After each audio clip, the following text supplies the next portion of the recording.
ধানুষকে বিয়ে করছেন মৃণাল, অবশেষে মুখ খুললেন অভিনেত্রী। বেশ কিছুদিন ধরেই শিরোনামে দক্ষিণের অভিনেতা ধানুষ ও বলিউড অভিনেত্রী মৃণাল ঠাকুর। গুঞ্জন উঠেছে একে অপরের প্রেমে মজেছেন এ দুজন। সোশ্যাল মিডিয়ায় ছড়িয়ে পড়া একাধিক ভিডিওতে ধরা পড়েছে ধানুষ ও মৃণালের কেমিস্ট্রি।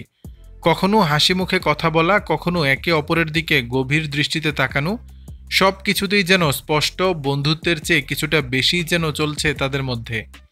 গত ১লাই আগস্ট ছিল মৃণালের জন্মদিন। অভিনেত্রীর ডাকে তারকাখচিত উদযাপনে যোগ দেন ধানুষ।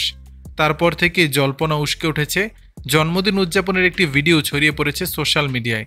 সেখানে দুজনকেই দেখা গিয়েছে মুগ্ধতায় ডুবে যেতে।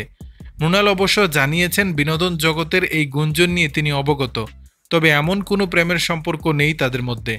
মৃণালের কথায়, ধানুষ আমার খুবই ভালো বন্ধু, মুখে যতই বলুন।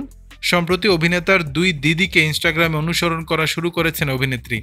তাই অনেকেই সন্দেহ করছেন হয়তো এখনই কিছু প্রকাশ্যে আনতে চাইছেন না। ২০২২ সালে স্ত্রী ঐশ্বরিয়া রজনীকান্তের থেকে আলাদা থাকতে শুরু করেন ধানুষ। মাস কয়েক আগে আইনি বিচ্ছেদ হয়ে গিয়েছে তাদের। দীর্ঘ ১৮ বছর তারা বিবাহিত ছিলেন। দর্শক, বিষয়টি নিয়ে আপনাদের মতামত জানাবেন নিচের কমেন্ট বক্সে।